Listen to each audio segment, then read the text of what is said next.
Presiden Abdurrahman Wahid yang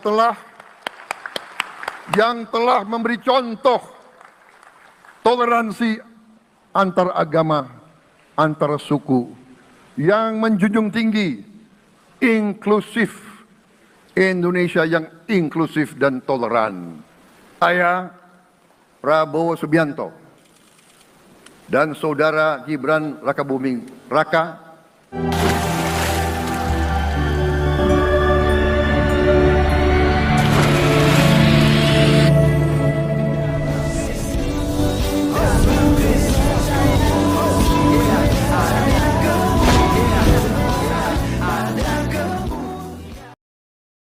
Salam Elechem Bisem Yeshua Hamasiah. Salam damai sejahtera di dalam nama Tuhan Yesus Kristus untuk kita semua.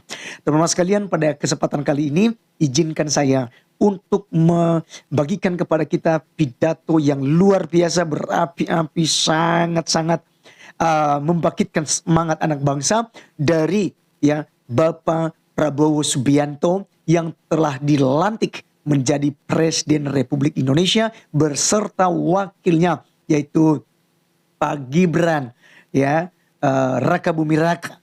Teman-teman sekalian, kita percaya bahwa ketika mereka menjadi pemimpin bagi negeri ini, maka kita tahu bahwa Tuhan akan menyertai mereka, sebab mereka terpilih menjadi pemimpin negara karena seizin Tuhan. Dan teman-teman sekalian, kita paham bahwa ketika Tuhan yang memilih, tidak ada yang bisa menjatuhkan. Karena Alkitab mengajarkan kita, jika Tuhan yang membuka, tidak ada yang dapat menutup. Dan jika Tuhan yang menutup, tidak ada juga yang dapat membuka. Oleh karenanya teman-teman sekalian, kita berharap dengan terlantiknya mereka menjadi Presiden dan Wakil Presiden Republik Indonesia, mereka bisa menegakkan keadilan, terutama dalam intoleran, premanisme, terorisme yang masih merajalela di negara kita. Kiranya semuanya itu bisa dibasmi, bisa dihentikan dengan cara yang dipakai oleh mereka dalam memimpin NKRI ini. Teman-teman sekalian, langsung saja untuk kita menyimak videonya yang ada berikut ini. Prabowo Subianto dan Saudara Gibran Rakabuming Raka telah mengucapkan sumpah untuk mempertahankan undang-undang dasar kita, untuk menjalankan semua undang-undang dan peraturan yang berlaku, untuk berbakti kepada negara dan bangsa. Sumpah tersebut akan kami jalankan dengan sebaik-baiknya, dengan penuh rasa tanggung jawab dan dengan semua kekuatan yang ada pada jiwa dan raga kami.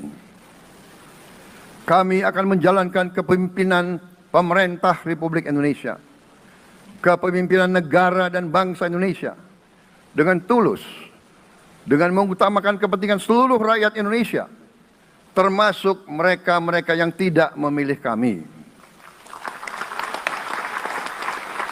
Kami akan mengutamakan kepentingan bangsa Indonesia, kepentingan rakyat Indonesia di atas segala kepentingan, di atas segala golongan, apalagi kepentingan pribadi kami.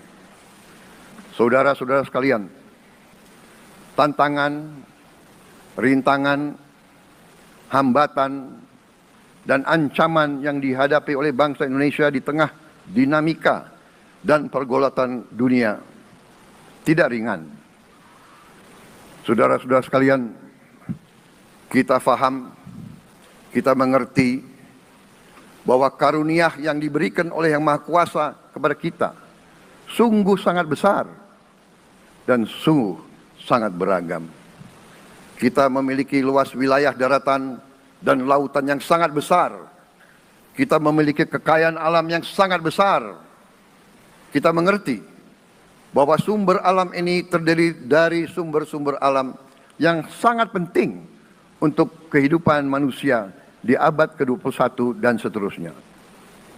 Namun, di tengah segala karunia tersebut, di tengah segala kelebihan yang kita miliki, yang memang membuat kita harus menghadapi masa depan dengan optimis, Tetapi kita pun harus berani untuk melihat hambatan, tantangan, rintangan, ancaman, dan kesulitan yang ada di hadapan kita.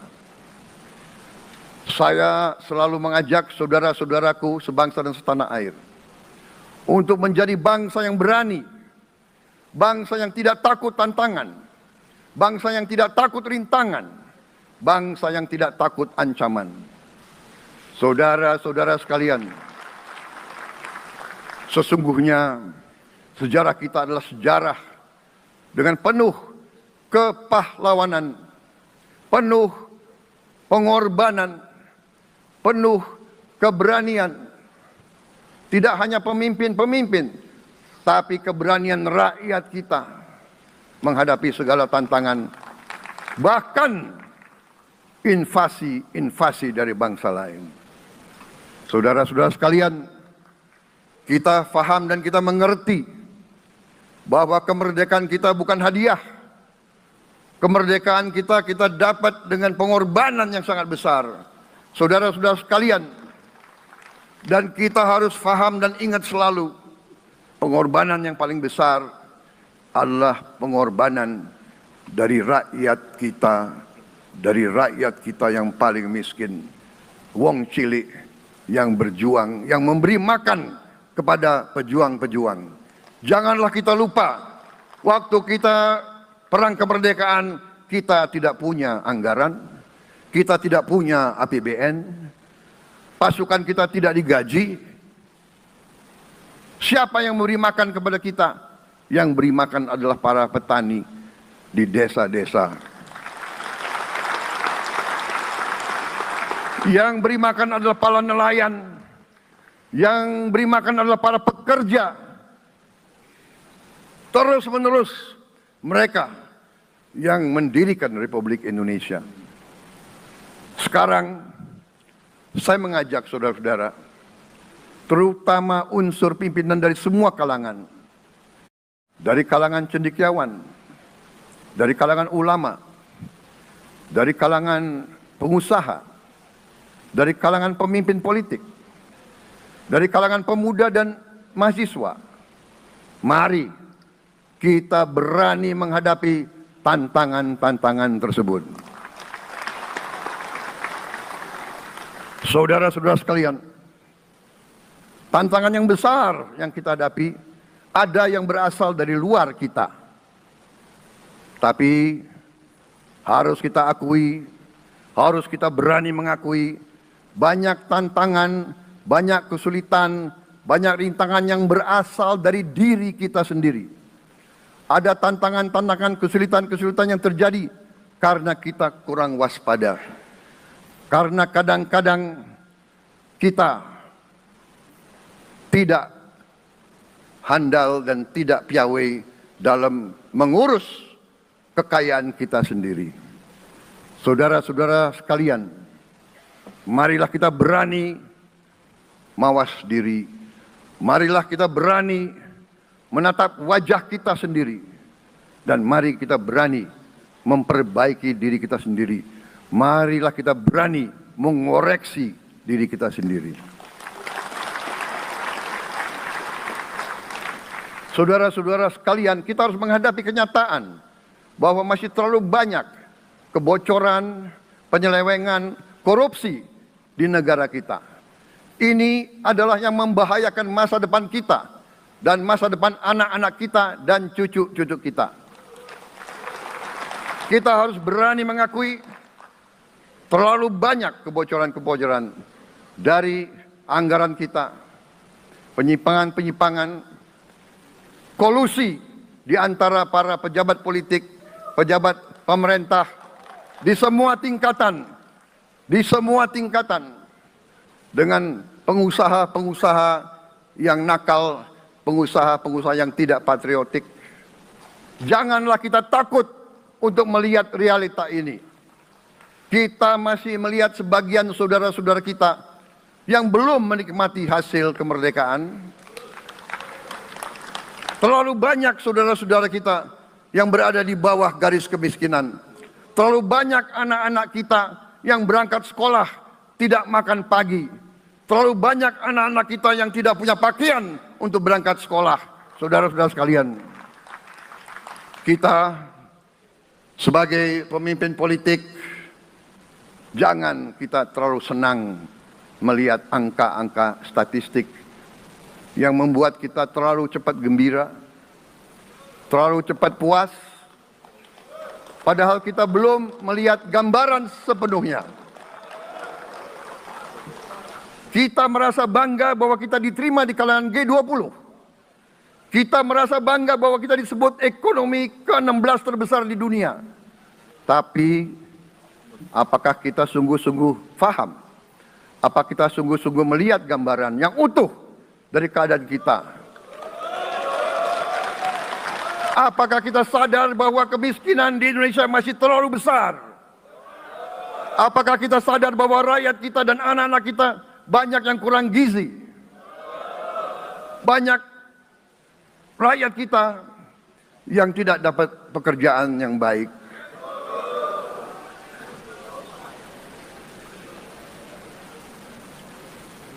Banyak sekolah-sekolah kita yang tidak terurus. Saudara-saudara sekalian, kita harus berani melihat ini semua. Dan kita harus berani menyelesaikan masalah ini semua.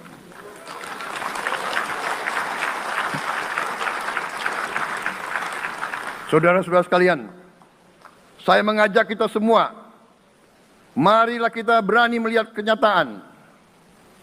Kita boleh bangga dengan prestasi kita, tapi marilah kita jangan tertegun, jangan terlalu cepat puas, jangan terlalu cepat gembira dengan menutup mata dan hati kita terhadap tantangan-tantangan dan penderitaan saudara-saudara kita.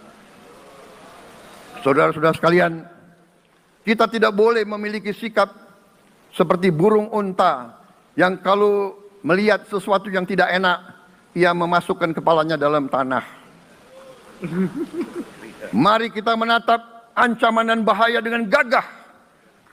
Marilah kita menghadapi kesulitan dengan berani. Saudara-saudara sekalian, marilah kita berhimpun. Marilah kita bersatu untuk mencari solusi-solusi. Mencari jalan keluar dari ancaman dan bahaya tersebut. Saudara-saudara sekalian, saya telah mencanangkan bahwa Indonesia harus segera swasembada pangan dalam waktu yang sesingkat-singkatnya. Kita tidak boleh tergantung sumber makanan dari luar. Dalam krisis, dalam keadaan genting, tidak ada yang akan mengizinkan barang-barang mereka untuk kita beli. Karena itu, tidak ada jalan lain. Dalam waktu yang sesingkat-singkatnya, kita harus mencapai ketahanan pangan.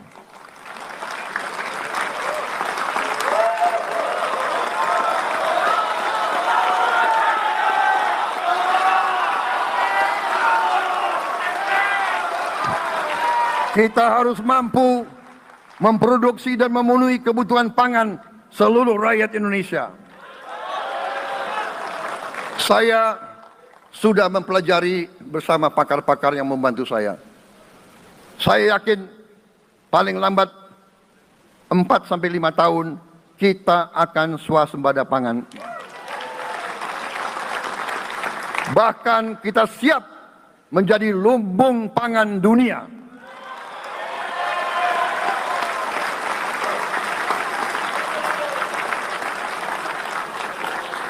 Saudara-saudara sekalian, kita juga harus swasembada energi. Dalam keadaan ketegangan, dalam keadaan kemungkinan terjadi perang di mana-mana, kita harus siap dengan kemungkinan yang paling jelek. Negara-negara lain harus memikirkan kepentingan mereka sendiri. Kalau terjadi hal yang tidak kita inginkan, sulit akan kita dapat sumber energi dari negara lain. Karena itu kita harus swasembada energi dan kita mampu untuk swasembada energi.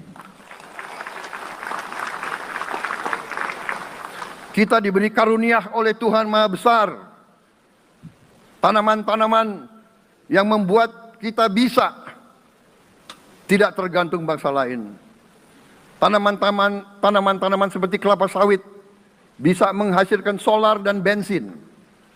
Kita juga punya tanaman-tanaman lain seperti singkong, tebu, sagu, jagung, dan lain-lain. Kita juga punya energi bawah tanah, geotermal yang cukup. Kita punya batu bara yang sangat banyak. Kita punya energi dari air yang sangat besar.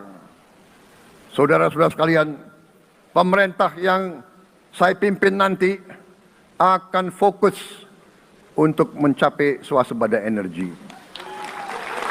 Kita juga harus mengelola air kita dengan baik. Alhamdulillah kita punya sumber air yang cukup dan kita sudah punya teknologi menghasilkan air yang murah dan yang bisa memenuhi kebutuhan kita. Saudara-saudara sekalian, juga semua subsidi, bantuan kepada rakyat kita yang masih dalam keadaan susah, harus kita yakin subsidi-subsidi itu sampai kepada mereka yang butuhkan.